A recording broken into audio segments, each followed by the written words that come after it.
ओम नमो भगवते वासुदेवाय। ओम नमो भगवते वासुदेवाय। ओम नमो भगवते वासुदेवाय।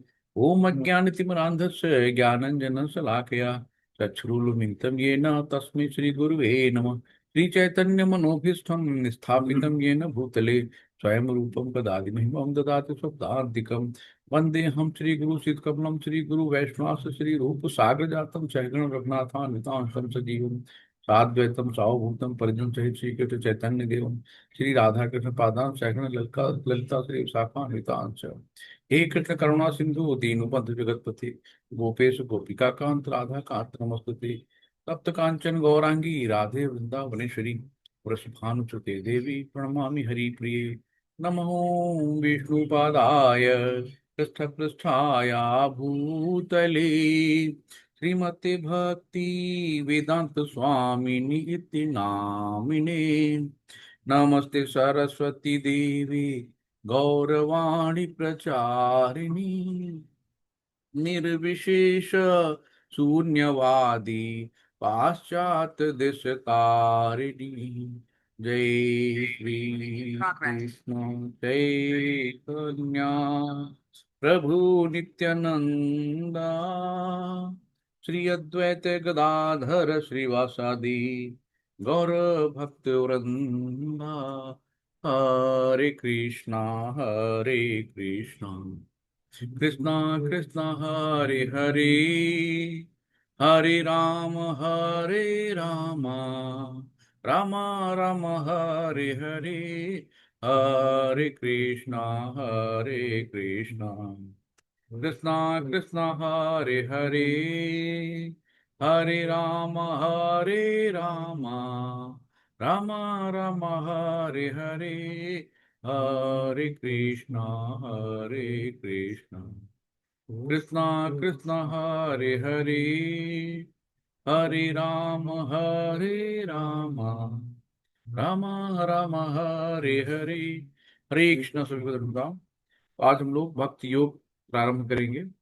यहाँ पे जैसे है कि कर्म करना हमारा अधिकार है ना, लेकिन कर्म फल पे हमारा अधिकार नहीं। तो हमें जो भी कर्म करना है सब भगवान के लिए करना है और भगवान को सेंटर में रख के हर चीजों को करना है। कर्म कर, लेकिन इच्छा मत कर। और जो हम इच्छा करते हैं वही हमारी जन्म मृत्यु का कारण बनती है और बार बार हमें इस दुखालय में आना पड़ता है। तो भगवान जन्म मरण के चक्र से निकालने के लिए कहते हैं कि कर्म फल की इच्छा मत करो, यानी कि माया के चक्कर में नहीं पड़ो। इच्छा ही हमारी बंधन का कारण है। तो हमें अपनी इच्छाओं पे लगाम लगानी है। और भक्ति योग यानी जो हम लोग पढ़ने जा रहे हैं, तो भक्ति योग के द्वारा ही हम डिटैच हो सकते हैं चीजों से। तो इसके बारे में भगवान स्वयं बता रहे हैं। यहाँ पे पहले ही अर्जुन जो है पूछते हैं। अर्जुन उवाच एवं सतत युक्ता ये भक्ता स्वाम पर्युपासते ये चाप्यक्षरम अव्यक्तम तेषां के योग वित्तमाः। शिल प्रपात की जय। अर्जुन ने कहा कि जो आपकी सेवा में सदैव तत्पर रहते हैं, जो अव्यक्त निर्विशेष ब्रह्म की पूजा करते हैं, इन दोनों में से किसे अधिक पूर्ण यानी सिद्ध माना जाए। तो अर्जुन ने यही कहा कि बहुत से लोग जो मायावादी होते हैं ना, जो कहते हैं कि परमात्मा का कोई रूप नहीं होता है, परमात्मा जो है निराकार परम ब्रह्म स्वरूप होता है, वो ब्रह्म तक जाते हैं। और जो लोग कह रहे हैं अर्जुन कि आपकी सेवा में सदैव तत्पर रहते हैं, इन दोनों में से अधिक कौन है। तो इसमें निर्विशेषवादी जो होते हैं वो बार बार हम लोग बता चुके हैं, पढ़ चुके हैं कि वो क्या करते हैं कि ब्रह्म तक जाते हैं। यानी कि भगवान के शरीर का तेज उन्हें दिखाई देता है, लेकिन पीछे भगवान नहीं दिखाई देते। यानी कि इंजन की लाइट दिख रही है, लेकिन लाइट कहाँ से आ रही है उन्हें नहीं पता। तो वो लाइट तक रह जाते हैं। अरे पीछे देखो इंजन भी है, इंजन के पीछे डिब्बे भी हैं, डिब्बे में बहुत लोग बैठे भी हैं, है ना। वहां तक वो लोग नहीं पहुंचते हैं। और जो भक्त होते हैं, तो जो कृष्ण भक्ति योग को सबों में श्रेष्ठ बताते हैं, जो भक्त हैं वो भगवान की विग्रह की प्रत्यक्ष रूप से पूजा करते हैं। यही है। और आगे बताते हैं कि जो लोग भक्ति के द्वारा परमेश्वर की प्रत्यक्ष सेवा करते हैं वो सगुणवादी कहलाते हैं। तो जो निर्विशेषवादी और सगुणवादी यही हो गए। तो जो साक्षात विग्रह की पूजा करते हैं वो सगुणवादी कहलाते हैं। और जो जो क्या नाम है, निराकार परम ब्रह्म की पूजा करते हैं वो निर्विशेषवादी मायावादी कहलाते हैं। जो लोग निर्विशेष ब्रह्म का ध्यान करते हैं वो निर्विशेषवादी कहलाते हैं। तो यहाँ पे अर्जुन ने पूछा कि इन दोनों में श्रेष्ठ कौन है। तो इस अध्याय में कृष्ण भक्त योग को सबों में से श्रेष्ठ बताते हैं। ये सर्वाधिक प्रत्यक्ष है और ईश्वर का सानिध्य प्राप्त करने के लिए सबसे सुगम साधन बताया है। तो ये प्रत्यक्ष है। अनेक जन्मों के बाद बुद्धिमान व्यक्ति वासुदेव को ही सब कुछ जानते हुए मेरी शरण में आता है। जब मनुष्य को अनेक जन्मों के बाद पूर्ण ज्ञान प्राप्त होता है तो वो कृष्ण की शरणागत प्राप्त करता है। बिना भगवान के ज्ञान प्राप्त हुए हम भगवान की शरण में नहीं जा सकते हैं। सततम कीर्तयन्तो याम, है ना, तो सततम कीर्तयन्तो, तब भगवान बुद्धि देते हैं। तततो कीर्तयन्तो मम भजताम प्रीतिपूर्वकम ददामि बुद्धि योगम तम येन प्राप्त मानते। जब हम निरंतर भगवान की पूजा करते रहते हैं भगवान हमें बुद्धि देते हैं कि हम उन तक पहुंचे। तो हमें भगवान से बुद्धि मांगनी कि हमें बुद्धि दो कि हम आपकी सेवा कर सके, आपकी पूजा कर सकें। तो मनुष्य को भगवान के कृष्ण के पास पहुंचना ही होता है, अन्यथा पूर्ण साक्षात्कार नहीं होता। प्राय भगवान की शरण में जाने के पूर्व पर्याप्त तपस्या करनी होती है। सामान्य व्यक्ति के लिए निराकार अनुभूति की विधि, तो हम लोग प्रत्यक्ष भगवान की सेवा करते हैं। तो आगे भगवान इसमें बताएंगे कि श्री भगवान वाच मय्यावेश मनो ये माम नित्य युक्ता उपासते श्रद्धया परियोपेतास ते मे युक्त तमामता। श्री प्रभात के भगवान ने कहा कि जो लोग अपने मन को मेरे साकार रूप में एकाग्र करते हैं, अपने मन को, वो मन इतना चंचल है कि वो एक जगह रुकता ही नहीं है। तो जो लोग अपने मन को मेरे साकार रूप में एकाग्र करते हैं और अत्यंत श्रद्धा पूर्वक मेरी पूजा करने में सदैव लगे रहते हैं वे मेरे द्वारा परम सिद्ध माने जाते हैं। तो भगवान ने यहाँ अर्जुन को उत्तर दिया कि जो लोग अपने मन को, है ना, साकार रूप में एकाग्र थे, यानी साकार जिनका आकार होता है, यानी कि भगवान के जो अर्च विग्रह हैं। तो भगवान यहाँ स्वयं कह रहे हैं कि जो लोग अपने मन को मेरे साकार रूप में, ना कि निराकार रूप में, ना साकार रूप में एकाग्र करते हैं और अत्यंत श्रद्धा पूर्वक मेरी पूजा करने में सदैव लगे रहते हैं वे मेरे द्वारा परम सिद्ध माने जाते हैं।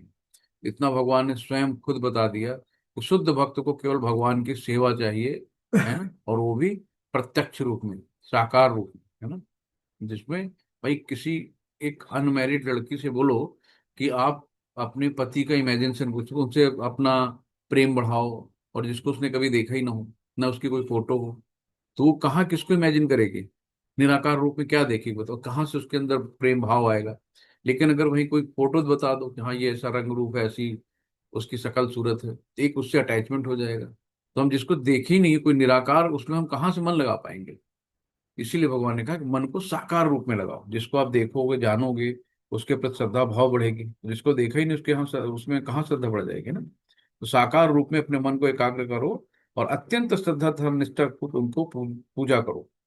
उसे योग में परम सिद्धि माना जाता है। तो इसी को परम सिद्धि माना जाता है। शुद्ध भक्त क्या करता है?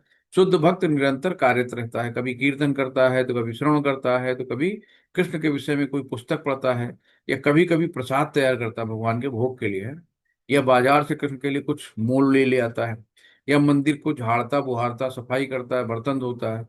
वो जो भी कुछ करता है कृष्ण संबंधित कार्यों के अतिरिक्त अन्य किसी कार्य में एक क्षण नहीं गंवाता। तो ऐसा कार्य पूर्ण समाधि कहलाता है ना। तो हमें क्या करना है? जो भी करना है भगवान के लिए करना, सब कुछ भगवान के लिए करना।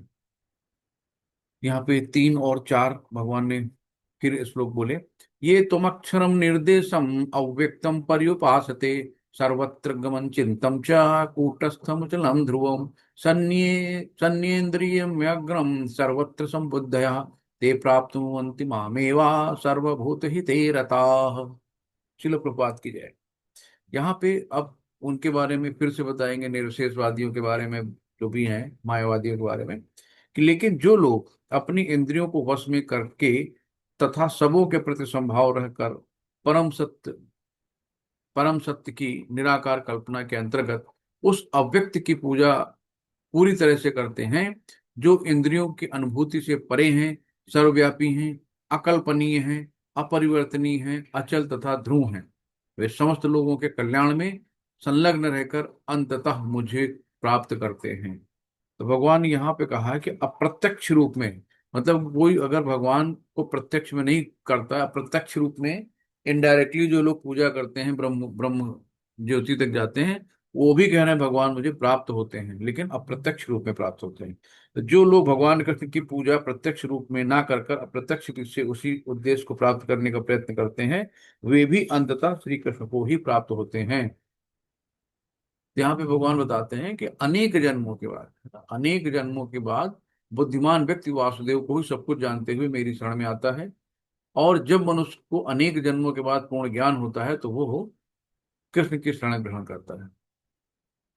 तो मनुष्य को भगवान कृष्ण के पास पहुंचना ही होता है, अन्यथा पूर्ण साक्षात्कार नहीं होता। तो प्रायः भगवान की शरण में जाने के पूर्ण पर्याप्त तपस्या करनी होती है। तो हमें एक हमारा ध्येय है, लक्ष्य है, गोल है, क्या है? कृष्ण को पाना है, कृष्ण को रिझाना है, कृष्ण को खुश करना है, कृष्ण की सेवा करना, यही सेवा है। श्लोक नंबर 5 है, क्लेशोधिक तरस्ते साम अव्यक्ता सक्त चेतसाम अव्यक्ता ही गतिर दुखम देव देवद्भर विवाप्यते। तो यहाँ पे देवत भी अपवाप्ते है ना। शिल प्रपात के जिन लोगों के मन परमेश्वर के अव्यक्त निराकार स्वरूप के प्रति आसक्त हैं, उनके प्रगति कर पाना अत्यंत कष्टप्रद है। देहधारियों के लिए उस क्षेत्र में प्रगति कर पाना सदैव दुष्कर होता है।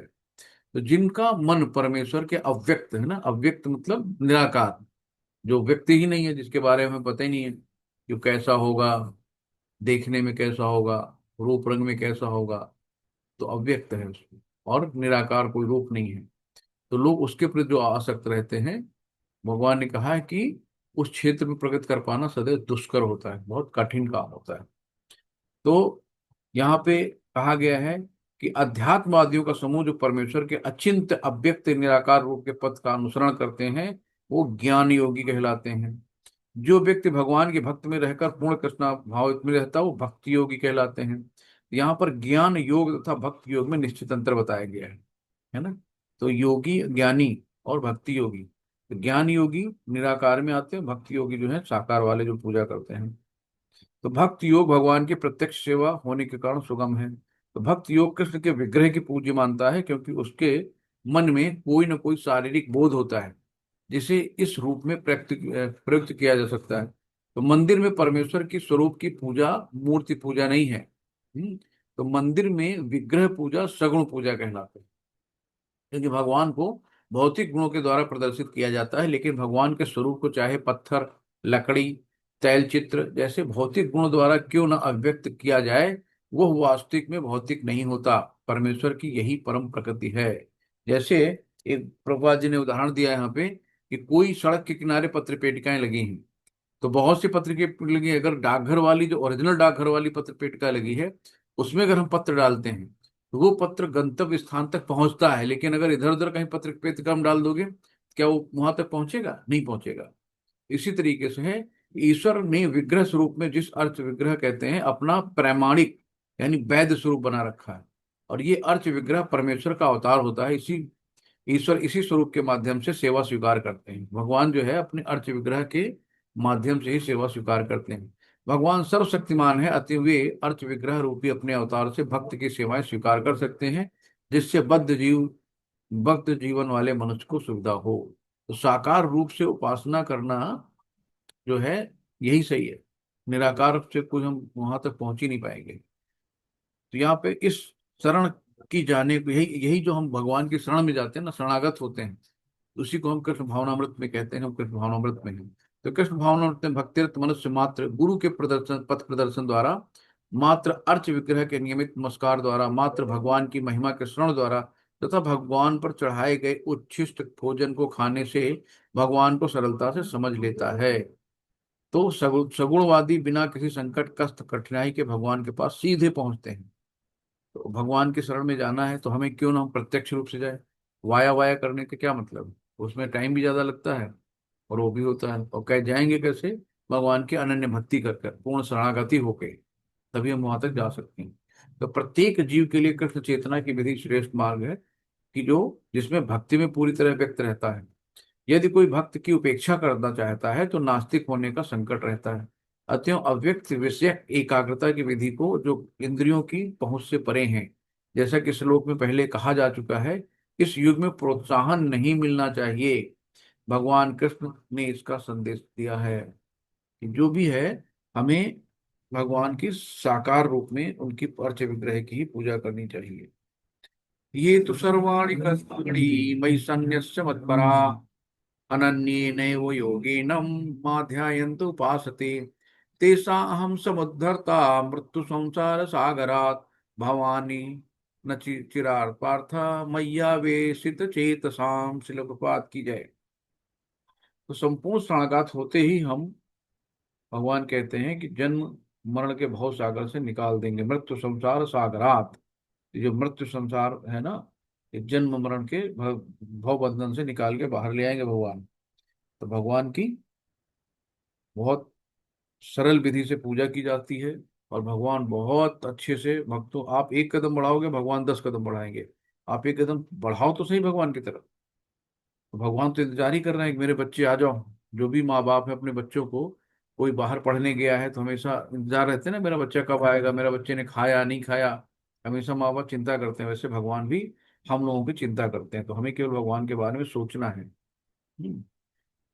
शिल प्रपात कीजिए, जो अपने सारे कार्यों को मुझ में अर्पित करके तथा अविचलित भाव से मेरी भक्ति करते हुए मेरी पूजा करते हैं, और अपने चित्तों को मुझ पर स्थित करके निरंतर मेरा ध्यान करते हैं, उसके लिए हे पार्थ, मैं जन्म मृत्यु के सागर से शीघ्र उद्धार करने वाला हूँ। भगवान ने संपिल कहा ना कि अनन्य भाव से जो मेरी भक्ति करता है। यहाँ भगवान वचन देते हैं कि ऐसे शुद्ध भक्त का तुरंत ही भवसागर से उद्धार कर देंगे। तो स्वयं भगवान ही उसे लेके आते हैं ना, भगवान स्वयं आते हैं, खुद लेके जाते हैं अपने भक्तों का हाथ पकड़ के। भक्त को बैकुंठ में जाने के पूर्व अनुभवी बनने के लिए प्रतीक्षा नहीं करनी पड़ती है। भगवान कितने सरल हैं। भगवान अपने अनुग्रह व स्वयं ही अपने पक्षी वाहन यानी गरुड़ पर सवार होकर तुरंत आते हैं, और भक्त को भवसागर से बाहर ले जाते हैं। तो यहाँ पे भगवान, यहाँ तो हम लोग कहते हैं ना, तो कोई मेहमान आ जाओ जरा देखो बाहर कौन आया, लेकिन भगवान स्वयं आते हैं अपने भक्तों के लिए, है ना, गरुड़ सवारी में बैठ के। तो इसी प्रकार भगवान भक्त को इस भवसागर से निकाल लेते हैं। मनुष्य को केवल कृष्ण भावनामृत की सुगम विधि का अभ्यास करना होता है, और अपने आप को अनन्य भक्ति में प्रवृत्त करना होता है। अनन्य भक्ति, इसके अलावा कोई नहीं है ना। मतलब कि हमको क्या करना है, अनन्य भाव से रो रो कर भगवान की उनकी भक्ति मांगनी। भगवान अपनी भक्ति दो, अपनी सेवा दो। भगवान खुद कहते हैं मैं तुमको लेने आता हूँ, इससे बड़ी बात क्या हो सकती है ना।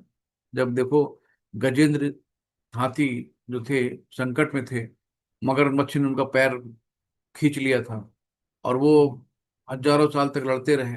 लड़ते लड़ते आखिरी में जब उन्होंने कमल पुष्प उठा के भगवान को पुकारा, तो भगवान बिना किसी देर किए क्षण भर में आ गए गरुड़ सवारी पे, और मगरमच्छ का गला सुदर्शन चक्र से काट के गजेंद्र को मुक्त कराया। तो भगवान तुरंत स्वयं आते हैं, और बहुत मतलब इतनी स्पीड में आते हैं कि पूछिए नहीं। तो कभी कभी होता ना कि गरुड़ जब की चाल धीमी होती ना, तो गरुड़ को भगवान खुद कंधे पे बैठा लेते, तुम मेरे कंधे पे बैठो मैं तुमको लेके चलता हूँ। तो जब भक्त पे संकट आता है तो उल्टा हो जाता है। भगवान कहते हैं गरुड़ अब तुम मेरी पीठ पे बैठो, तुम उतनी जल्दी नहीं पहुंच पाओगे, मैं पहुंचता हूँ। भगवान अपने भक्तों के पास इस तरीके से पहुंचते हैं। तो किसी भी बुद्धिमान को चाहिए कि उस अपने अन्य सदस्य जो मार्गों की अपेक्षा उसको सबसे बड़ा क्या है, भक्ति योग को ही चुने।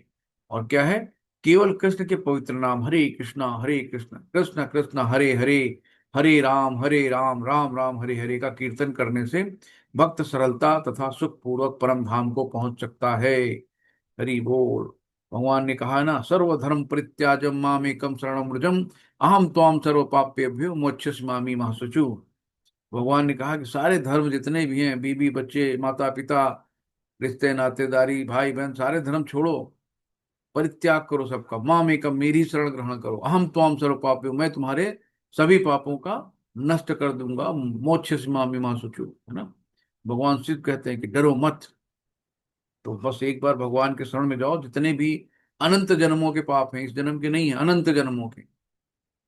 तो इस तरीके से जो 84 लाख योनियां में हम लोग पता नहीं कौन कौन से जीव जंतु बने, कौन कौन सी गलतियां की, कौन कौन से अपराध किए, कौन कौन से पाप किए, मुझे नहीं पता। भगवान कहते हैं कि हम तो हम सर्व पापे, मैं तुम्हारे सारे पापों को हर लूंगा, डरो मत। बस एक बार शरण में आ जाओ।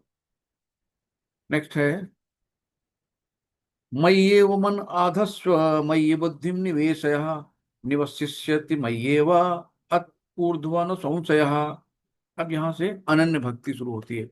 यहाँ पे आप ध्यान देना कि भगवान भक्ति के प्रकार बताते हैं कि अगर आप अनन्य भक्ति नहीं कर पाते हो तो चलो भाई साधना भक्ति कर लो। साधना भक्ति नहीं कर पाते हो तो उससे और आगे थोड़ा सा हम लोग चलेंगे कि चलो भाई निष्काम भक्ति कर लो। वो भी नहीं कर पाते हो तो चलो भाई सकाम भक्ति कर लो, कर्मयोग कुछ कर लो। वो भी नहीं कुछ कर पाते हो, भगवान हर जगह इतना सरल सरल बताते जाते हैं। चलो भाई ज्ञान प्राप्त कर लो। ज्ञान नहीं प्राप्त कर पाते, चलो भाई भक्तों के संग रह लो, कुछ कुछ तो करो।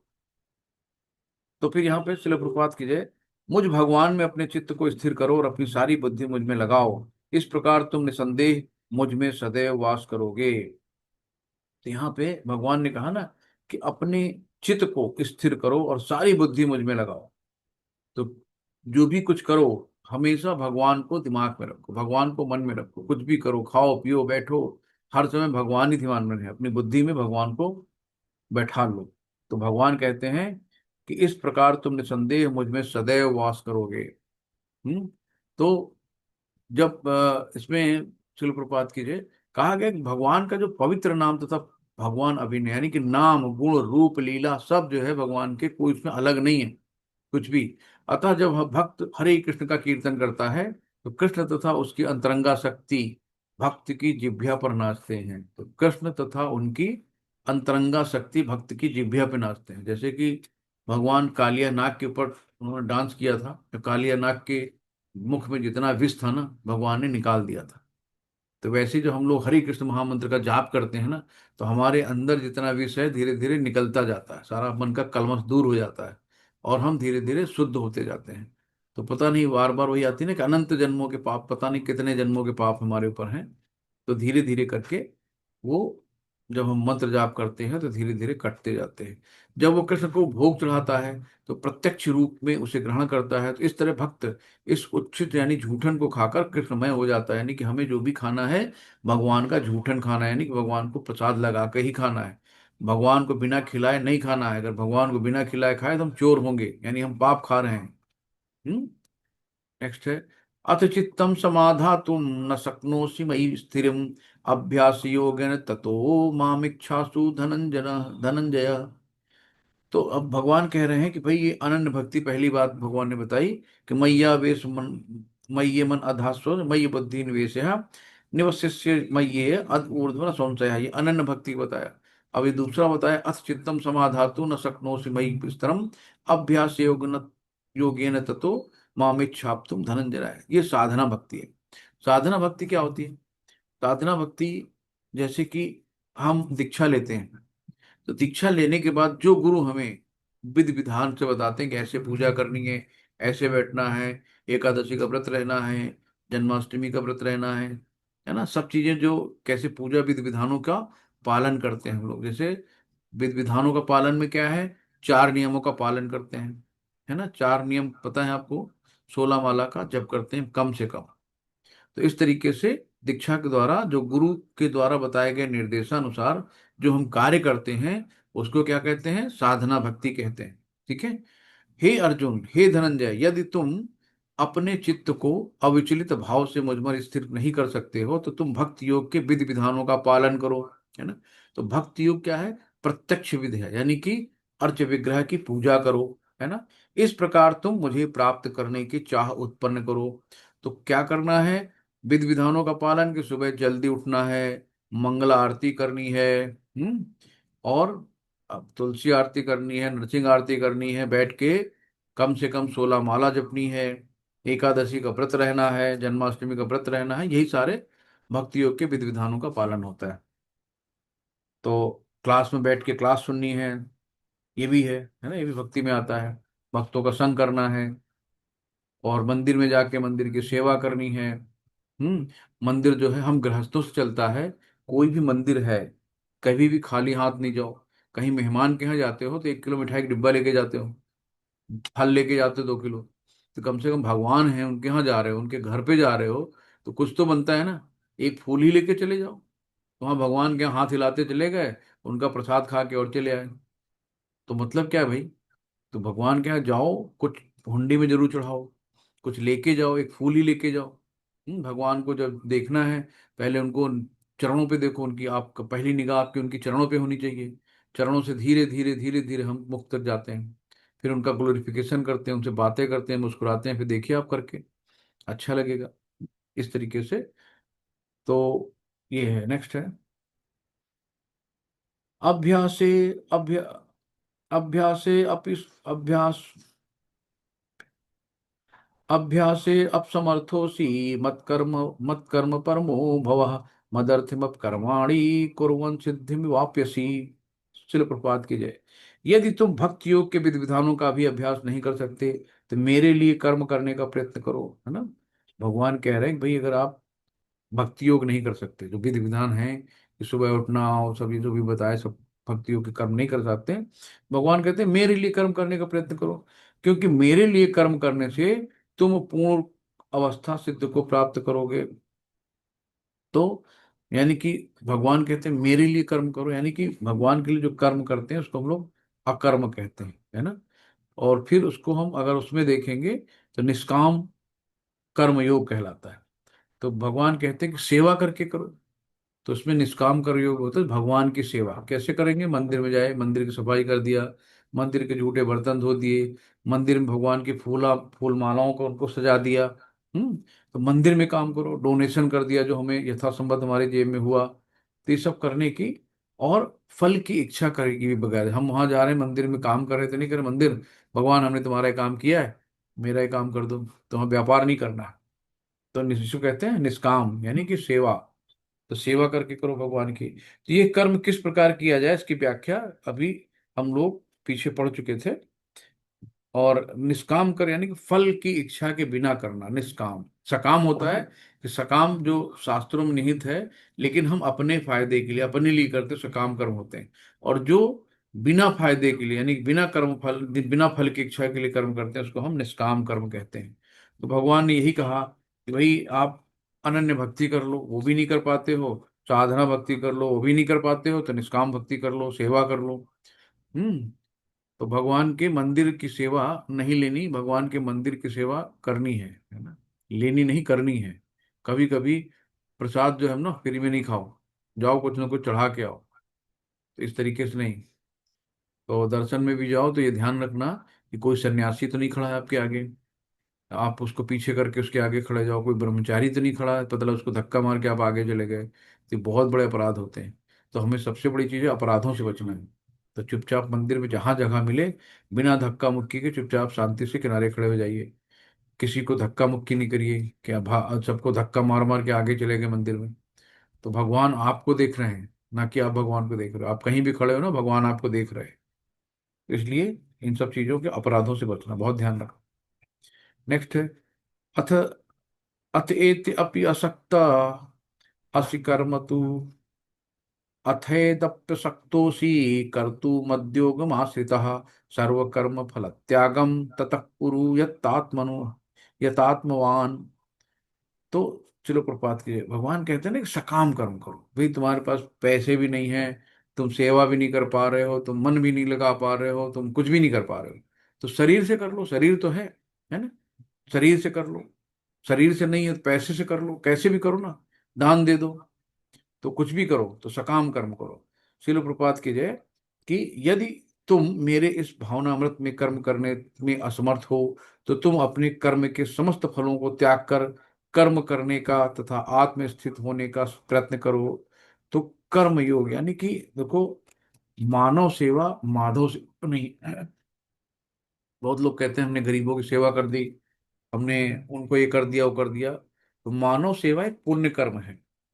तो पुण्य कर्म करके जब आपके पुण्य कर्म क्षीण होंगे तो फिर आपको दुखालय शास्त्रों में आना पड़ेगा, है ना। यहाँ पे धर्मशाला बना दिए, हॉस्पिटल बनवा दिए, बड़े धर्मार्थ काम कर दिए, तो ये सब पुण्य कर्मों में आते हैं। तो पुण्य कर्म करके हम क्या करते हैं कि जब तक हमारे पुण्य कर्म है, जब तक हमारे अकाउंट में पैसे हैं तब तक हम एंजॉय करेंगे। जब अकाउंट के पैसे खत्म, चेक बाउंस। जैसे हमारे पुण्य कर्म खत्म, फिर से हमें वापस आना पड़ेगा। तो इसलिए हमें मानव सेवा से ज्यादा माधव सेवा करनी है, भगवान की सेवा करनी है। तो हर चीजों को हमें ध्यान रखना है। तो जहां जिसकी जो जरूरत है वो करो। अपने कार्यकलापों को संचित फल को किसी शुभ कार्य में लगा दो। जो भी हमारे भौतिक जगत में हम लोग कर्म फल को त्याग नहीं पाते हैं, जो हम अपने, जैसे ना हमारे बंधन का कारण यही है कि हमारी इच्छा और हमारे जो हम काम करते हैं, देखो ये मेरा, मैंने किया, ये मेरी वजह से हुआ, मैंने इसको समझा दिया तो ये मान गया, सब कुछ मैं होता है, और यही आपको कर्म फलों में बांध देता है। तो हमें इन कर्म फलों में बंधना नहीं है। तो भक्ति युक्त कर्म करना है और सब कर्मों के फलों को त्याग करना ही सब श्रेष्ठ, सबसे श्रेष्ठ है। तो जो भी कर्म करो भक्ति युक्त करो।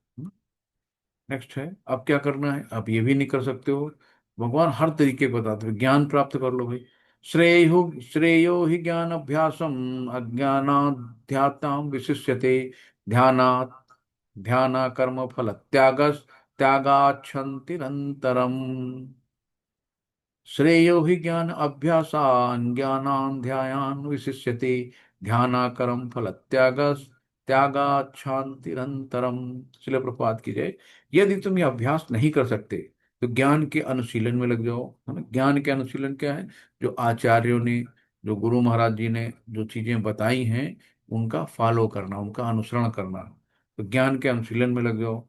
श्रेष्ठ ज्ञान के श्रेष्ठ ध्यान है, लेकिन ज्ञान से क्या है श्रेष्ठ, ध्यान है। और ध्यान से भी श्रेष्ठ क्या है, कर्म फलों का परित्याग। क्योंकि ऐसे त्याग से मनुष्य को मन शांति प्राप्त होती है। तो भगवान श्री प्रभुपाद जी ये बताते हैं कि जब तक ज्ञान नहीं होता ना, तब तक वैराग, बिन गुरु होए न ज्ञान, और ज्ञान बिन वैराग। जब तक गुरु नहीं मिलते तो ज्ञान नहीं आता, और जब ज्ञान नहीं होता तो वैराग नहीं होता। और जब तक वैराग नहीं होगा तब तक हम किसी कर्म फल को त्यागेंगे नहीं, सबको लपेट के रखेंगे, मेरा है मेरा मेरा, है ना। तो उसकी इच्छा नहीं होगी। जब वैराग आता है तभी होता है, तो ज्ञान से ही विरक्त होती है। और जब विरक्ति होंगी तभी हम कर्म फल को त्याग पाएंगे। फिर हम क्या करेंगे, अपने लिए ना करके सब कुछ भगवान के लिए करेंगे। तो ऐसे हम इन चीजों से मुक्ति पा सकते हैं। तो भगवान क्या है, पाप पुण्य सब कुछ वैकुंठ धाम में वो हमें ले जाते हैं, जो भी हमारे पुण्य कर्म हैं। तो जब कोई भी कर्म कृष्ण के लिए करोगे तो वो शुद्ध होगा, उससे शुद्धता मिलती है। तो हमें जो भी काम करना है सब भगवान के लिए करना है। कैसे करना है, और सबसे कलयुग का सबसे बड़ा मंत्र क्या है, हरे नाम हरे नाम केवलम, कलयुग नास्ति वो नास्ति वो गतिरंथया। यानी कि भगवान बार बार कहा कि इसके अलावा कुछ नहीं है, कुछ नहीं है, कुछ नहीं है, सिर्फ हरि का नाम, हरि का नाम, हरि का नाम, है ना। भक्ति के दो प्रकार हैं, विधि विधानों से पूर्ण तथा भगवत प्रेम की आसक्ति से पूर्ण। किंतु जो लोग कृष्ण भावनामृत के नियमों का पालन नहीं करते उनके लिए ज्ञान का अनुशीलन करना श्रेष्ठ है, क्योंकि ज्ञान से मनुष्य अपनी वास्तविक स्थिति को समझने में समर्थ होता है। और यही ज्ञान क्रमशः ध्यान को पहुंचाने वाला है, और ध्यान से क्रमशः परमेश्वर को समझा जा सकता है। तो ऐसी भी विधियां हैं जिससे मनुष्य अपने को परम ब्रह्म मान बैठता है। और यदि कोई भक्ति करने में असमर्थ है तो ऐसा ध्यान भी अच्छा है। यदि कोई इस प्रकार ध्यान नहीं कर सकता तो वैदिक साहित्य में ब्राह्मण, क्षत्रिय, वैश्यों तथा शूद्रों के लिए कतिपय कर्तव्यों का आदेश है। तो यहाँ पे प्रत्येक दशा में मनुष्य को अपने कर्म फल का त्याग करना होगा, जिसका अर्थ है कर्म फल के को किसी अच्छे कार्य में लगाना। जो भी कर्म करो वो भगवान के लिए करो, यही साधना भक्ति कहलाती है। तो हमें क्या करना, साधना भक्ति से धीरे धीरे अनन्य भक्ति तक हम पहुंचेंगे। तो कहीं से भी जाके हमें कुल मिला के कृष्ण को पाना है, कृष्ण की सेवा करना है। भगवत गीता का संबंध है उसमें तो प्रत्यक्ष विधि पर ही दिया है ना। लेकिन प्रत्येक व्यक्ति को प्रत्यक्ष विधि ग्रहण करना तथा श्री कृष्ण की शरण में जाने की सलाह दी जाती है। प्रत्यक्ष विधि करो, जो क्या है, भक्ति योग। तो भक्ति योग के द्वारा हम भगवान तक पहुंच सकते हैं। नेक्स्ट है, अद्वेष्टा सर्वभूतानां मैत्र करुण एव च, निर्ममो निरहंकारा समुदुःख सुख क्षमी, संतुष्ट सततम योगी यतात्मा दृढ़ निश्चय, मय्यर्पित मनोर्बुद्धिर यो मत भक्त समय प्रिया, यो मत भक्त समय प्रिया। ऐसा भक्त भगवान को अत्यधिक प्रिय होता है। तो अब भगवान ने यहाँ पे इसको त्रियाष्टकम भी कहते हैं, जो ये श्लोक है तो इसको यहाँ पे त्रियाष्टकम भी कहते हैं। तो भक्तों के लक्षण बताए भगवान ने यहाँ पे। तो भक्तों के लक्षण जो है, भक्तों के क्या है कि पहला, जो शिल प्रपात की जो जो किसी से द्वेष नहीं करता, पहला लक्षण। लेकिन सभी जीवों का दयालु मित्र है, दूसरा दयालु हो गया, है ना। जो अपने को स्वामी नहीं मानता, यानी कि खुद को बॉस नहीं मानता, है ना। और मिथ्या अहंकार से मुक्त होता है, जो सुख दुख में समभाव रहता है, सहिष्णु है, सदैव आत्मतुष्ट रहता है, आत्म संयमी है, तथा जो निश्चय के साथ मुझ में मन तथा बुद्धि को स्थिर करके भक्ति में लगा रहता है, ऐसा भक्त मुझे अत्यंत प्रिय है। माला करते रहो, साल 2 साल में अपने आप मन लग जाएगा, अपने आप भगवान के प्रति स्नेह हो जाएगा। सिर्फ क्या करना है, माला ही जपना है, और अपने आप को समझना है मैं मालिक नहीं हूँ, भगवान का नित्य दास हूँ। यही करना है। तो हमें सुदामा सेवा करनी है। अभी टेम्पल में आ रही ना, क्या भाई कुछ नहीं कर सकते तो आप 500-500 रुपए भी अगर टेम्पल को दे रहे हो, तो टेम्पल में बहुत से खर्चे होते हैं। कभी कभी मालाएं बनाना, अष्ट विग्रह की सेवा करना, उनका रख रखाव करना, वहां से बहुत से लोगों का पर डे फ्री में भोजन जाता है, मंदिर से सब प्रसादम बढ़ता है, बहुत सी चीजें होती हैं। तो अगर भक्त लोग नहीं सहयोग करते हैं तो मंदिर कहाँ से चलेगा। तो 13 से 20 तक जो है, ये इसको त्रियाष्टकम श्लोक कहते हैं। तो ये भक्त हमेशा जो है डाउन टू अर्थ होना चाहिए, है ना। हमेशा अपने आप को तृणोदपि समुचयन, एकदम जैसे घास होती है ना, उस पे पैर भी रखो फिर धीरे से खड़ी हो जाती, उसी तरीके से होना चाहिए। नेक्स्ट है, यस्मानो द्विजते लोको लोकान्य द्विजते चयः हर्षामर्ष भयो यो हर्षामर्ष भयो यो दुर्गैर यो मुक्तो यः सच में प्रियः। श्री श्री प्रपात की जय। जिससे किसी को कष्ट नहीं पहुंचता, जो अन्य किसी के द्वारा विचलित नहीं किया जाता, जो सुख दुख में भय तथा चिंता में संभाव रहता है, वो मुझे अत्यंत प्रिय है। भगवान कहते हैं ना, किसी कुछ भी हो जाए, दुख मिले सुख मिले, अच्छा हो बुरा हो, लेकिन वो खुश रहता है, संभाव रहता है। तो शब्द व्यवहार आचरण भी दूसरों को कष्ट पहुंचाते, कभी कभी हम बहुत तीखा बोलते हैं ना, इतना कड़वा बोलते हैं कि आदमी को, सामने वाले को, कहते हैं ना कि एक बार गोली लगने से बच जाएगी, लेकिन जुबान की गोली वो बहुत खतरनाक होती है, कि इतना कड़वा बोलते हैं, इतना गंदा बोलते हैं। तो हम लोग शब्द व्यवहार आचरण से भी दूसरों को कष्ट पहुंचाते हैं। भगवान कृपा तभी करते हैं जब आप किसी को कष्ट ना पहुंचाएं। तो आपका कार्य है किसी, आपकी वजह से किसी को कष्ट नहीं होना चाहिए, है ना। तो इस तरीके से हमें क्या करना है कि भगवान के शरण में जाना है, और एकदम उदार सहिष्णु बन के, एकदम संभाव होके, ये नहीं बहुत गुस्सा लेके चले जा रहे हैं, बहुत टेंशन है तब भी चले जा रहे हैं, तो ऐसा नहीं है। भगवान के पास सब, देखो आत्मा का स्वरूप है ना, एकदम शांत। हर आदमी चाहे जितना गुस्सा हो जाए, उसको कहता है, वो भी कहता चिल्लाओ मत, खुद चिल्ला रहा है लेकिन दूसरे कहते चिल्लाओ मत, है ना। जो चीज खुद नहीं पसंद है दूसरों के सामने आप कर रहे हो। हमेशा ध्यान रखना कि पानी कितना भी खौलाओगे ना, तो उसकी तासीर क्या है, शीतलता। तो थोड़ी देर बाद ठंडा हो जाएगा। वैसे आत्मा का भी क्या है, तासीर, शांति। तो कितना भी चिल्लपो में जाओ, लेकिन कुछ देर बाद आदमी ठंडा हो जाता है, परमानेंट एक से मोड में नहीं रहता। तो ऐसा भक्त जो समस्त उपद्रवों से परे होता है, कृष्ण को अत्यंत प्रिय होता है, जो हर चीज से परे होता है। नेक्स्ट है, अनपेक्ष सुचिरदक्ष उदासीनो गतम व्यथः सर्वारंभ परित्यागी यो मद भक्त मे प्रिय। तो ये शुद्ध भक्त के जो मुख से नाम सुनकर ही परिवर्तन आता है ना। शुद्ध भक्त भगवान, शुद्ध भक्त के सुबह दर्शन ही कर लो, उतना ही पर्याप्त होता है, सारा दिन अच्छा होता है। तो यहाँ पे जैसे कि वो नामाचार्य हरदास ठाकुर थे ना, उनके पास एक वेश्या को भेजा गया कि जाओ उनकी भक्ति को विनष्ट करो जाके। तो उनको मना नहीं करते थे, कहते थे ठीक माता जी आप बैठो, आप जो कहोगे हम करेंगे, बस मेरी माला पूरी हो जाए। फिर वो सारा दिन बैठी रहती थी, फिर दूसरे दिन आती थी, फिर बोली आपकी माला तो बस बस थोड़ी माला रह गई, आपकी पूरी हो जाए, मैं करता हूँ जो भी कहो। तो जहां 2-3 दिन बीते, तीसरे दिन वो खुद उनसे दंडवत हो गई कि मुझे भी भक्ति करनी है, इसमें बहुत आनंद आ रहा, मुझे भी नाम जप करना है। तो उन्होंने उसकी दीक्षा दी और उनको माला जप कराया। तो इस तरीके से कि परिवर्तन होता है, हृदय परिवर्तन होता है भक्तों के संग। तो शुद्ध भक्तों के साथ रहोगे तो अपने आप परिवर्तन होगा। तो शिल प्रपात कीजिए, ऐसा मेरा भक्त जो सामान्य कार्यकलापों पर आश्रित नहीं है, जो शुद्ध है, दक्ष है, चिंता रहित है, समस्त कष्टों से रहित है, और किसी फल के लिए प्रयत्नशील नहीं रहता, मुझे अतिशय प्रिय है। जैसे सुदामा है, और सुदामा जब मिलने गए तो भगवान सब कुछ छोड़ के अपनी गद्दी भागते हुए आए अपने भक्त को गले लगाने के लिए। तो भगवान का ये प्यार होता है। तो भक्त को धन दिया जा सकता है, किंतु उसे धन अर्जित करने के लिए संघर्ष नहीं करना चाहिए।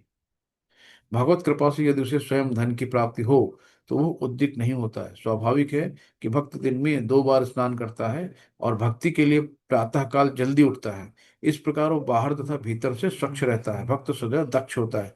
यानी कि बाहर से तो आपने नहा लिया, बाहर से स्वच्छ हो गए, और अंदर से स्वच्छ कैसे होंगे? हरे कृष्णा कृष्णा कृष्णा हरे हरे, हरे राम राम राम हरे हरे। तो हमें क्या करना है? निरंतर जाप करना है, तो हम अंतर अंदर भी शुद्ध हो जाएंगे। तो शुद्ध भक्त कभी कभी ऐसी किसी वस्तुओं के लिए प्रयास नहीं करता जो भक्ति के नियमों के प्रतिकूल हो। यानी कि ऐसे कार्य में हाथ नहीं लगाता जिससे भक्ति में प्रगति ना हो। तो बहुत ज्यादा टेंशन नहीं लेता किसी चीज को। नेक्स्ट है, यो न हृष्यति न द्वेष्टि न शोचति न कांक्षति, शुभाशुभ परित्यागी भक्तिमान्य समे प्रिय। श्री प्रपात की जय। यानी कि जो न कभी हर्षित होता है, बहुत खुश नहीं होता है, न शोक करता है, जो न पछतावा करता है, न इच्छा करता है, तथा शुभ तथा अशुभ दोनों वस्तुओं की परित्याग कर देता है, ऐसा भक्त मुझे अत्यंत प्रिय है। जैसे हमने श्रील प्रपात की जय, जहाँ अपने प्रपात जी को देखो ना, तो हर समय एक सा, न बहुत हर्षित, न शोक, न दुख, न पछतावा, तब घर द्वार भी छोड़ दिया, न कोई इच्छा, न शुभ न शुभ, सब चीजों का है ना। उसमें भक्त प्रहलाद भी आते हैं कि उनके पास राजा के घर में पैदा हुए, लेकिन उन्होंने कुछ भी नहीं, सिर्फ एक भगवान का नाम ओम नमो भगवते वासुदेवाय जपते रहे। उनके पिताजी ने किसी कुछ भी कहा, सब कुछ कहा कि ऐसे करो वैसे करो, उन्होंने सिर्फ भगवान का नाम लेना नहीं छोड़ा, औरों को भगवान का नाम लेना सिखा दिया, तो असुरों के वहां पे रह के भी। नेक्स्ट है, समशत्रौ च मित्रौ च समः शत्रौ च मित्रै च तथा मानापमानयो, शीतोष्ण सुख दुखेषु समसंगति विवर्जितः, तुल्य निंदा स्तुर्मयोनि संतुष्टो येन केनचित्, अनिकेतः स्थिरमति भक्तिर्मान्ये प्रियो नरः। चलो प्रपात की जय। यहाँ पे कि जो मित्रों तथा शत्रुओं के लिए समान है, जो मान तथा अपमान, शीत तथा गर्मी, सुख तथा दुख, हम्म, यश तथा अपयश में संभाव है, यानी द्वंद्व इनको कहते हैं ना, गर्मी सर्दी सुख दुख यश अपयश, इनको द्वंद्व कहते हैं। जो दूषित संगत से सदैव मुक्त रहता है, जो सदैव मौन और किसी भी वस्तु से संतुष्ट रहता है, वो किसी प्रकार के घर बार की परवाह नहीं करता, जो ज्ञान में दृढ़ है और जो भक्ति में संलग्न है, ऐसा पुरुष मुझे अत्यंत प्रिय है। सदैव मौन का मतलब ये नहीं कि वो बोलते ही नहीं है, मौनी बाबा है। जब भी बोलेगा तो कृष्ण के बारे में बोलेगा, है ना, कृष्ण भक्त है। जब भी बोलेगा कृष्ण के बारे में बोलेगा, कृष्ण के अलावा कुछ नहीं बोलेगा, उसको मौन कहते हैं। तो भक्त सदैव कुसंगत से दूर रहता है, और कृष्ण कथा के अतिरिक्त कुछ नहीं बोलता है, अतः उसे मौनी कहा जाता है। तो भक्त समस्त परिस्थितियों में सुखी रहता है। सद्गुणों के बिना कोई भी शुद्ध भक्त नहीं बन सकता। तो कृष्ण भावना भक्ति तथा भक्ति में संलग्न रहने के कारण उसमें ये गुण स्वतः ही विकसित हो जाते हैं। जब आप निरंतर भगवान की सेवा करते हैं, पूजा करते हैं ना, तो अपने अंदर आपके अंदर भक्ति के भाव, भक्ति के गुण उत्पन्न हो जाते हैं। तो जैसे राजा अमरीश हैं, तो पहले दुर्वासा मुनि, अ, वो एकादशी का व्रत था, तो पारायण करना था, उसी समय दुर्वासा मुनि आ गए। बोले मेरे साथ पारायण करना, मैं जा रहा हूँ अभी स्नान करके आता हूँ, मेरा इंतजार करना। और दुर्वासा मुनि ने बहुत टाइम लगा दिया, पारायण का समय निकला जा रहा था। तो उन्होंने अपने राजा अमरीश ने अपने गुरु से पूछा कि इसे में क्या करना चाहिए। तो उन्होंने कहा आप पानी पी सकते हो, पानी से आपका व्रत टूटा भी, पारायण भी हो जाएगा और नहीं भी होगा। और जैसे उन्होंने पानी पीने शुरू किया, उस समय दुर्वासा मुनि आ गए। अब वो बहुत नाराज हो गए कि तुमने मेरा अपमान किया है, और मेरा स्वागत किए बिना, मुझे खिलाए पिलाए बिना तुमने खा लिया। बहुत घोर अपराध। उन्होंने अपना एक बाल तोड़ा और उससे एक असुर पैदा हुआ, और असुर से कहा इसको खा जाओ। तो भगवान का भक्त, भगवान ने तुरंत अपना सुदर्शन छोड़ दिया, उसने असुर को काट डाला, खंड खंड कर दिए। और उसके बाद उस सुदर्शन दुर्वासा मुनि के पीछे लग गया, और भागते भागते शिव जी के पास गए, बोले मैं कुछ नहीं कर सकता। आप जो है ब्रह्मा जी के पास जाओ, ब्रह्मा जी बोले मैं कुछ नहीं कर सकता। विष्णु जी के पास जाओ, विष्णु जी बोले मैं कुछ नहीं कर सकता। फिर वो आप कृष्ण जी के पास जाओ, कृष्ण के पास पहुंचे, बोले भाई हम भी कुछ नहीं कर सकते इसमें, आपने जिसका अपमान किया है भक्ति ही आपको बचा सकता है। तब फिर वापस वो गए अमरीश, राजा अमरीश महाराज जी के पास, उनके चरणों में गिर गए। तो उनको लगा अरे आप तो गुरुवर हैं, आप मेरे चरण क्यों गिर रहे हैं। मतलब उनको कोई टेंशन नहीं थी, उनको कोई ये भी नहीं था कि उन्होंने मेरा अपमान किया, मुझे राक्षस भेजा। फिर वैसे उन्होंने उनका सम्मान किया, वैसे उनके चरण धोए, है ना। इस तरीके से मतलब कि कोई भी उनके अंदर ऐसा भाव नहीं था कि इन्होंने हमारा ये करा। जैसे पहले उन्होंने सम्मान किया वैसे बाद में भी किया। और उन्होंने कहा मैंने तो कुछ किया नहीं, तो जैसे उन्होंने सुदर्शन को हाथ दिखाया, सुदर्शन वापस चला गया। तो अगर भक्त की कोई प्रॉब्लम होती है तो उसको भगवान भी माफ नहीं करते हैं, भक्त ही माफ कर सकता है। तो भक्त का इतना बड़ा रोल है। ये तो धर्मामृतम यो ये तो धर्मात्मृतम यथोत्थम पर्युपासते, ये तो धर्मान्वितम यथो उत्तम पर्युपासते, श्रद्धा दान मत परमा भक्तास्ते तीव में प्रिया। चलो प्रपात की जय। जो इस भक्त के अमर पथ का अनुसरण करते हैं और जो मुझे ही अपना चरम लक्ष्य बनाकर श्रद्धा सहित पूर्ण रूपेण संलग्न रहते हैं, वे भक्त मुझे अत्यंत प्रिय हैं। ये आखिरी श्लोक में भगवान कहते हैं कि जो, जैसे कि बिल्वा मंगल की कहानी आती है ना, बिल्वा मंगल बहुत, जो पहले उनको जो है उनकी चिंतामणि थी, उनके पास जाते रहते थे वो। और एक बार उनके फादर की भी डेथ हो गई, तो चिंतामणि जो वेश्या थी उन्होंने सोचा अब तो आएंगे नहीं, आज तो उनके पिताजी खत्म हो गए। और आंधी तूफान खूब बारिश हो रही थी, तो वो आराम से दरवाजा बंद करके सो गई कि आज तो आना नहीं है। फिर भी रात में अंधेरे में बिजली कड़क रही है, और वो देखा दरवाजा बंद है तो पेड़ से चढ़ गए, और छत पे उनके छज्जे पे देखा रस्सी टाइप में कुछ लटक रहा अंधेरे में, उसको पकड़ के चले गए।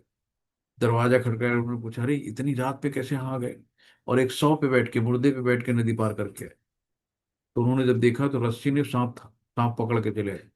इतना ज्यादा था, तो उन्होंने उनको कहा कि इतनी ही आसक्ति अगर भगवान में लगाओगे तो शायद आपका कल्याण हो जाएगा।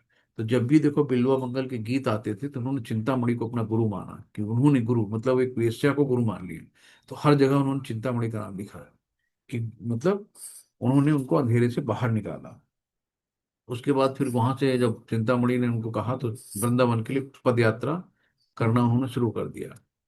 अब वो रास्ते में फिर एक जगह उनको भूख लगी, वैश्य के परिवार में गए, पानी मांगा, देखा वहां उनकी वैश्य की पत्नी आई, फिर उनको वही उनकी इंद्रियां पुरानी वाली जो है फिर उनको याद आ गई, ये बड़ी खूबसूरत है। फिर उन्होंने कहा ये मैं क्या कर रहा हूँ, फिर उन्होंने कहा माता जी अपनी हेयर पिन दे दीजिए। हेयर पिन लेकर उन्होंने वहीं अपनी आंखें फोड़ ली, कि यही मेरी आंखें जो हैं सबसे कहीं न कहीं फंसा देती हैं, तो उन्हीं को उन्होंने फोड़ दिया। और उसके बाद जब वो गीत गाते थे ना, भगवान स्वयं सुनने आते थे, भगवान बैठ जाते थे चुपचाप कि हाँ और सुनो, ये है। तो ऐसे से कहते हैं ना, वो भक्त मुझे अत्यंत प्रिय है जो इस भक्त के अमर पथ का अनुसरण करते हैं और मुझे अपना चरम लक्ष्य बनाकर श्रद्धा सहित पूर्ण रूप से संलग्न रहते हैं। फिर उन्होंने एक ही लक्ष्य बनाया, भगवान। तो भगवत प्राप्ति के लिए भक्ति ही आत्म साक्षात्कार का परम मार्ग है। जब तक उसे शुद्ध भक्ति की संगत करने का अवसर प्राप्त नहीं होता, तभी तक निराकार की धारणा लाभप्रद हो सकती है। जब शुद्ध भक्ति की संगत प्राप्त हो जाती है ना, सब कुछ ठीक हो जाता है। तो सौभाग्य से यदि कोई शुद्ध भक्ति में सीधे कृष्ण भावनामृत में लगना चाहता है, तो उसे आत्म साक्षात करने के इतने सोपान पार नहीं करने होते हैं। तो ये है कि किसी को जीवन निर्वाह के लिए वस्तुओं की चिंता नहीं करनी होती, क्योंकि भगवत कृपा से सारी वस्तुएं स्वतः स्वरूप होती हैं। तो हम लोग सोचे ना कि यार मेरा घर कैसे चलेगा, और मैं यहाँ कैसे करूंगा, मेरे पास टाइम नहीं है, उसकी चिंता नहीं करनी, आप भक्ति करो। बाकी भगवान ने सारी प्लानिंग कर रखी है, आपका घर कैसे चलेगा, सब कुछ चलेगा। तो आपके लिए सब कुछ भगवान ने ओपन रखा है। श्रील प्रपात की जय। हरे कृष्णा। तो ये 12 अध्याय, आज ये सबसे छोटा अध्याय था, इसमें 20 श्लोक हैं। और एक 15वां अध्याय जिसमें 20 श्लोक हैं, दो छोटे हैं। तो हम लोग अभी टाइम है, तो हम लोग आगे का कर लेते हैं। श्रील प्रपात की जय। नमो विष्णु पादाय कृष्ण पृष्ठाय भूतले श्रीमती भक्ति वेदांत स्वामी नामिने नमस्ते सरस्वती देवे गौरवाणी प्रचारिणी निर्विशेषणवादी पाश्चात्य देवतानि। हरे कृष्णा कृष्णा कृष्णा हरे हरे, हरे राम राम राम। ये 13वें अध्याय में ये थोड़ा सा समझने के लिए टिपिकल है, लेकिन ध्यान से सुनेंगे तो समझ में आएगा। तो इसमें प्रकृति, पुरुष तथा चेतना के बारे में बताया गया है। तो यही है कि हमें भक्ति में क्या सबसे ज्यादा चाहिए, ज्ञान। और ज्ञान आवश्यक है, तो भक्ति रूपी यात्रा के लिए जो पूर्वती आचार्य हैं, गुरु हैं, सबका जो उन्होंने बताया है, तो वो ज्ञान प्राप्त करना, सुनना आसान, हाँ, बहुत जरूरी है। तो हमें क्या करना चाहिए, जो यूट्यूब में पढ़े हुए हैं गुरु लोगों की, प्रभुपाद जी की, हिंदी में इंग्लिश में जैसा जिसको समझ में आता है, तो एक दो लेक्चर जरूर सुना करिए। तो सुनते सुनते हमें धीरे धीरे चीजें अच्छी लगेंगी। तो प्रभुपाद जी के लेक्चर सुनिए, हिंदी में भी है। तो यहाँ पे जो प्रकृति है, अध्याय 13 के बारे में बताया है कि प्रकृति, प्रकृति क्या है? प्रकृति को हम, ये जो भौतिक शरीर है इसको प्रकृति कहते हैं। इसी को क्षेत्र भी कहते हैं। और दूसरा पुरुष क्या है? जो पुरुष जो शरीर को, यानी कि क्षेत्र को विज्ञान कहते हैं, प्रकृति पुरुष चेतना को। तो दूसरा पुरुष को क्षेत्र के भी कहा जाता है। क्षेत्र के क्या है? जो शरीर को जानने वाला है, यानी प्रकृति शरीर हो गई, क्षेत्र हो गई। पुरुष क्या होगा? जो जानने योग, जो जानने वाला है, किसको? शरीर को, यानी कि परमात्मा जो आनंद भोगता है। और चेतना क्या है? यानी कि इसको विज्ञान योग कहा गया है, कि जो डायरेक्ट जीवन से रिलेटेड है। तो हम लोग इसी के बारे में बात करेंगे कि जो 13 से 18, अभी हम लोग 3 भागों में बांट चुके हैं। तो जैसे कि पहले में हम लोगों ने देखा कि कैसे कैसे हमें कर्म योग करना है, दूसरे में देखा हमें भक्ति योग करना है। तो इस तरीके से धीरे धीरे अब आता है 13 से 18 ज्ञान योग, है ना। तो यहाँ पे ज्ञान पे आधारित है। तो 3 भागों में गीता को बांटा गया है। तो भक्ति योग है, भगवान ने बीच में रखा है, ऊपर 13 से 18 आवरण कर दिया है, और 1 से 6 तक आवरण कर दिया है। तो इस तरीके से बांट दिया गया है।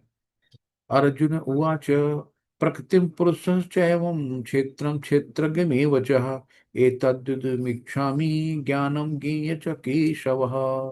शिल प्रपाद की जय।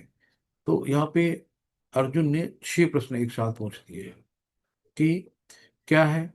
कि अर्जुन ने कहा, हे कृष्ण, मैं प्रकृति पहला, एवं पुरुष भोक्ता, क्षेत्र तीसरा, एवं क्षेत्र चौथा, तथा ज्ञान पांचवा, ज्ञेय के विषय में जानने का इच्छुक हूँ। तो अर्जुन ने 6 क्वेश्चन किए कि ये सब क्या है, इनके बारे में आप भगवान बताएं हमें। श्री भगवान वाच इदम शरीरम कौन्तेय क्षेत्र मिथ्याभिधीयते एतदो वेत्ति तप्राहु क्षेत्रज्ञ इति तद्विधि। भगवान यहाँ कहते हैं, श्री भगवान ने कहा, श्री प्रभात की जय, हे कुंती पुत्र, ये शरीर क्षेत्र कहलाता है। तो क्षेत्र क्या है? ये शरीर है, यानी भौतिक शरीर को हम क्षेत्र कहते हैं। और इस क्षेत्र को जानने वाला क्या है? क्षेत्रज्ञ है, यानी कि आत्मा है। यानी कि जो भौतिक शरीर है उसको प्रकृति कहा। पुरुष क्या है? जो आनंद लेने वाला, भोक्ता जिसको कहते हैं ना, प्रकृति हो गई। तीसरा क्षेत्र के बारे में पूछा, क्षेत्र क्या है? शरीर। और शरीर को जानने वाला क्षेत्र हो गया। ज्ञान क्या है? यानी कि शरीर की ज्ञाता, शरीर और ज्ञाता को समझना, ये ज्ञान है। और ये शरीर को आत्मा पहचानती है, और आत्मा को शरीर पहचानता है ना। इस तरीके से जो, और छठवां क्या है? ज्ञेय। ज्ञेय क्या है? परमात्मा को जानना, वही हमारा परम लक्ष्य है। तो ये जानने योग्य क्या है? परमात्मा। तो सबसे बड़ा क्या है? ज्ञान क्या है? परम धाम को जाना है, और शरीर की ज्ञाता को समझना है। इस तरीके से हम लोग इस एक एक चीजों को समझेंगे। नेक्स्ट है, क्षेत्रं चापि मा विद्युं सर्वक्षेत्रेषु भारत क्षेत्रज्ञ क्षेत्रज्ञ पूर्णम क्षेत्रज्ञ क्षेत्रज्ञ योगानम यज्ञानम मतम ममम। शिल प्रपात के, हे भरतवंशी, तुम्हें ज्ञात होना चाहिए कि मैं भी समस्त शरीरों में ज्ञाता भी हूँ, और इस शरीर तथा इसके ज्ञाता को जान लेना ज्ञान कहलाता है, ऐसा मेरा मत है। तो यानी कि इस शरीर और इसके ज्ञाता, यानी शरीर को कौन जानता है? आत्मा। और आत्मा और परमात्मा, इन सबको जानना ज्ञान कहलाता है। भगवान ने ऐसा कहा, ये मेरा मत है। तो शरीर तथा शरीर की ज्ञाता, आत्मा तथा परमात्मा वैश्विक व्याख्या के दौरान हमें 3 विभिन्न विषय मिलेंगे। क्या है? भगवान, जीव तथा पदार्थ। तो प्रत्येक कर्म क्षेत्र में, प्रत्येक शरीर में 2 आत्माएं होती हैं। 2 आत्माएं क्या हैं? एक होती आत्मा, और एक हो परमात्मा। यानी कि एक हमारी आत्मा है, जिसकी वजह से हमारा शरीर चेतना से युक्त है, जिंदा है। दूसरा क्या है? क्षीर दक्षाई विष्णु के रूप में परमात्मा हर हृदय में विराजमान है। तो 2 आत्माएं शरीर में, तो एक आत्मा है और एक परमात्मा है। तो चूंकि परमात्मा भगवान श्री कृष्ण का श्वास है ना, अतः कृष्ण कहते हैं कि मैं भी ज्ञाता हूं, और लेकिन मैं शरीर का व्यष्टि ज्ञाता हूं। शरीर का व्यष्टि, व्यष्टि मतलब इंडिविजुअल, प्रत्येक, है ना। तो व्यष्टि ज्ञाता नहीं हूं, मैं परम ज्ञाता हूं। मैं शरीर में परमात्मा के रूप में विद्यमान। तो यहाँ पे एक उदाहरण दिया जाता है कि जैसे आपके पास मान लो 2 बीघा 5 बीघा खेत है। तो आप क्या है? इंडिविजुअल अपने खेत के बारे में जानकारी रखते हो कि मेरा किस जिले में खेत है, मेरे खेत की लंबाई चौड़ाई क्या है, खेत कितना बड़ा है। लेकिन वहां का जो लेखपाल है, वो उस पूरे जिले के बारे में उसको पता है। किस जिले में जो उसको गांव मिला जो भी, कि यहाँ कितने खेत है, कितने किसान हैं। लेकिन वहाँ तहसीलदार है, वो और जानता है ना। इसी तरीके से जो भगवान है, वो सारे जितनी भी आत्माएं हैं ब्रह्मांड में सबके बारे में जानते हैं। तो वो परमात्मा है ना। आत्मा सिर्फ अपने शरीर के बारे में जानता है। इसलिए कहते हैं कि मैं प्रत्येक शरीर के कर्म क्षेत्र का ज्ञाता हूँ। व्यक्ति भले ही अपने शरीर का ज्ञाता हो, किंतु उसे अन्य शरीरों का ज्ञान नहीं होगा। तो हम अपने ही शरीर में जानते हैं ना, दूसरे शरीर को जान ही नहीं सकते। समस्त शरीरों में परमात्मा रूप में विद्यमान भगवान समस्त शरीरों के विषय में जानते हैं। ये है। तो इसका पूरा यही है। तो इसको आप लोग तात्पर्य पढ़ लीजिएगा, बड़ा है थोड़ा सा। तत्क्षेत्रम यच्च तत्र क्षेत्रम यच्च यद्रक्ष यत्तिकारी यतश्च यत् सचयो यत्प्रभावश्च तस्मासेन मे शृणु। तो मे शृणु, जब शृणु मतलब अब सुनो हमसे, भगवान कहते सुनो। शिल प्रपात की जय। अब तुम मुझसे संक्षेप में सुनो कि कर्म क्षेत्र क्या है, ये किस प्रकार बना है, इसमें क्या परिवर्तन होते हैं, ये कहाँ से उत्पन्न होता है, और इस कर्म क्षेत्र को जानने वाला कौन है, और उसके क्या प्रभाव हैं, यानी कि काज और इफेक्ट के बारे में भगवान बता रहे हैं कि परिवर्तन कैसे होते हैं। तो यहाँ पे तो ये परिवर्तन कहाँ से आते हैं, ये कारण कौन है, आत्मा का चरम लक्ष्य क्या है, और आत्मा का वास्तविक स्वरूप क्या है। मनुष्य को आत्मा तथा परमात्मा, उनके विभिन्न प्रभावों, उनकी शक्तियों आदि के अंतर को भी जानना चाहिए। तो यदि वो भगवान द्वारा दिए गए वर्णन पर आधारित भगवत गीता समझ ले, तो सारी बातें स्पष्ट हो जाएगी। यहाँ बता रहे हैं। नेक्स्ट श्लोक है। ऋषिर्भिर् ऋषिर्भिर्बहुधा गीतं छन्दोभिर्विविधैः पृथक् ब्रह्मसूत्रपदश्चैव हेतुमद्भिर्विनिश्चितैः। शिल प्रपात की जय। विभिन्न वैदिक ग्रंथों में विभिन्न ऋषियों ने कार्यकलापों के क्षेत्र तथा उन कार्यकलापों के ज्ञान ज्ञाता के ज्ञान का वर्णन किया है। इसे विशेष रूप से वेदांत सूत्र में कार्य कारण के समस्त तर्क समेत प्रस्तुत किया है। तो यहाँ पे क्या है कि अलग अलग चीजें बताई भगवान ने, कि अन्न में कोश है, ज्ञान में कोश है, आगे आएगी। तो यहाँ पे कहते हैं कि हमें अपने अपने कर्मों के कारण प्रकृति के तीनों गुणों के वशीत होकर पतित हो गए। तो जो हमारे अपने अपने कर्म हैं, उसी कारण हम सतोगुणी, रजोगुणी, तमोगुणी में वशीभूत होकर पतित हो गए हैं। फलता कुछ लोग उच्चतल धरातल पर, और कुछ निम्नतल निम्नतल धरातल, यानी कुछ स्वर्ग में है, कुछ नरक में है, कुछ तटस्थ यानी यहाँ पे है। तो ये उच्चतर निम्नतर धरातल अज्ञान के कारण है, और अनंत जीवों के रूप में प्रकट होते हैं। किंतु परमात्मा जो अचित्त है, अचित्त, अनन्य, तो वो तीनों गुणों से अदूषित, यानी कि परमात्मा जो भगवान है, उन वो किसी गुणों से दूषित नहीं है, क्योंकि वो दिव्य है। तो यहाँ पे बताया गया है कि जो भगवान की शक्ति का प्राकट यानी अन्नमय रूप में होता है। तो भगवान की पहली शक्ति होती है अन्नमय रूप में, जिसका अर्थ होता है अस्तित्व के लिए भोजन अन्न पर निर्भर होता है। कोई भी व्यक्ति है बिना अन्न खाए रह नहीं सकता है ना। तो अन्न आएगा कहाँ से? ये ब्रह्म की भौतिकवादी अनुभूति है। अन्न में परम सत्य की अनुभूति करने के पश्चात फिर प्राण रूप में मनुष्य सजीव लक्षणों या जीवन के रूप में परम शक्ति की अनुभूति करता है। तो पहला हो गया अन्न में, फिर अन्न खा के प्राण रूप में आया, फिर उसके बाद उसके जब खा पी लेगा ना, फिर दिमाग चलेगा, ज्ञान आएगा, ज्ञान रूप में अनुभूति सजीव लक्षणों से आगे बढ़कर चिंतन, अनुभूति तथा आकांक्षा की ओर बढ़ती है। तब ब्रह्म की उच्चतर अनुभूत होती है। इसको विज्ञान में रूप कहते हैं, जिसमें जीव के मन तथा जीवन के लक्षणों को जीव से भिन्न समझा जाता है। इसके पश्चात परम अवस्था आती है, जिसे आनंदमय है और सर्व आनंद में प्रगति की अनुभूति होती है। यहाँ पे देखो, जो ऊपर के तीन हैं, कौन कौन सी? अन्न में और प्राण में और ज्ञान में, ये सब आती हैं भौतिक में।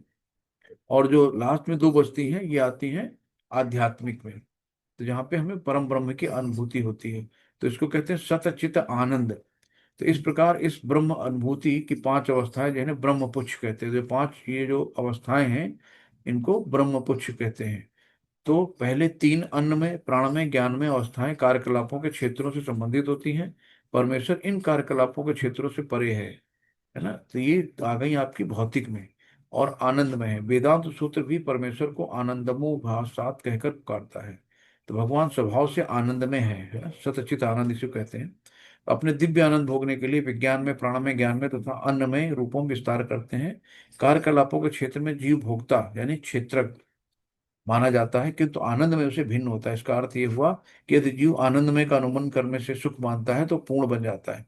तो क्षेत्र के ज्ञाता क्षेत्रक रूप में परमेश्वर की और उसके अधीन ज्ञाता के रूप में जीव के तथा कार्यकलापों के क्षेत्र में प्रकृति का वास्तविक ज्ञान है। यही कहा गया है ब्रह्मपुच्छ की 5 अवस्थाएं होती हैं। तो हाँ, ठीक है, एक और कर लेते हैं। यहाँ पे कहा गया नेक्स्ट है, महाभूतान अहंकारो बुद्धि अव्यक्त में च इंद्रियाणि दशैंक च पंचचेन्द्रिय गोचरा इच्छा द्वेष सुखम दुखम संघत्त सुचेतना घृति एतत् क्षेत्रम समासेनम सविकार मुदाहृतम। तेरा प्रपात की जय। यहाँ पे 24 तत्वों से हमारा शरीर बना है ना, 24 एलिमेंट के बारे में बताया गया है। तो उसके बारे में हम लोग अभी जानते हैं कि पंच महाभूत यानी अग्नि जल वायु पृथ्वी आकाश, जो पंच महाभूत होते हैं, अहंकार बुद्धि अव्यक्त, अव्यक्त क्या है, तीनों गुणों की अप्रकट अवस्था। तीनों गुण कौन से हैं, सतोगुण तमोगुण रजोगुण, इनकी अप्रकट अवस्था। दसों इंद्री यानी कि 5 ज्ञानेंद्री और 5 कर्मेंद्री, है ना, तथा मन, 5 इंद्रिय विषय।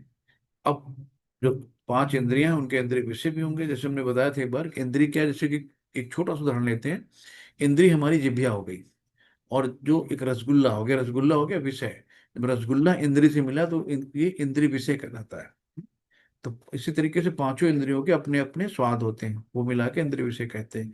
इच्छा द्वेष सुख दुख संघात जीवन के लक्षण तथा धैर्य, इन सबको संक्षेप में कर्म का क्षेत्र तथा उसकी अंतः क्रियाएं विकार कहा जाता है। तो यहाँ पे बताया गया है कि पहले तो पृथ्वी जल अग्नि वायु तथा आकाश, ये 5 महाभूत हो गए। तो काउंट कर लीजिए, 5 ये हो गए। फिर अहंकार बुद्धि तथा तीनों गुणों के अव्यक्त जो अवस्था होती है। इसके पश्चात 5 ज्ञानेंद्रियां होती हैं। कौन सी, नेत्र कान नाक जीभ तथा त्वचा। फिर 5 कर्मेंद्रियां क्या है, वाणी हाथ पांव गुदा तथा लिंग। इन इंद्रियों से ऊपर क्या होता है, मन होता है, जो भीतर रहने के कारण अंतः इंद्रिय कहा जाता है। इस प्रकार मन समेत कुल 11 इंद्रियां होती हैं। फिर इन इंद्रियों के 5 विषय हैं। विषय क्या है, गंध है, स्वाद है, रूप है, स्पर्श है तथा ध्वनि है।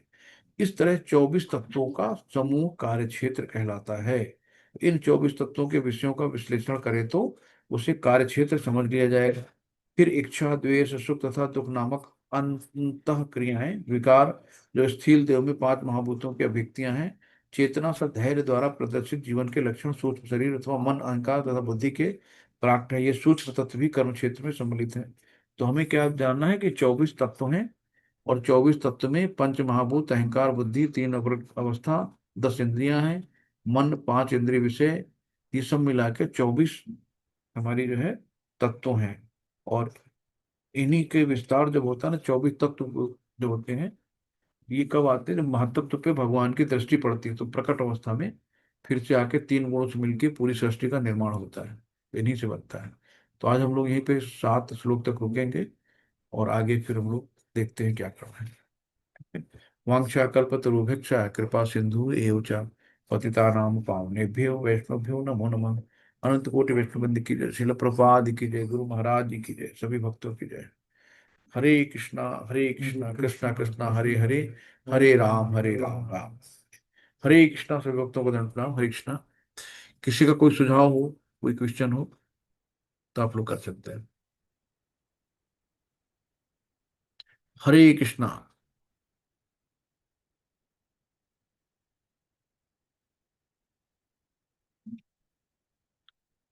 कोई मैसेज में तो क्वेश्चन नहीं, मैसेज बहुत हरे सारे। कृष्ण प्रभु जी, साकार रूप क्या होता है? हरे कृष्ण प्रभु जी, हरे साकार रूप क्या साकार, होता है? साकार रूप माता जी। निराकार और साकार, साकार अभी आप बता रहे थे ना।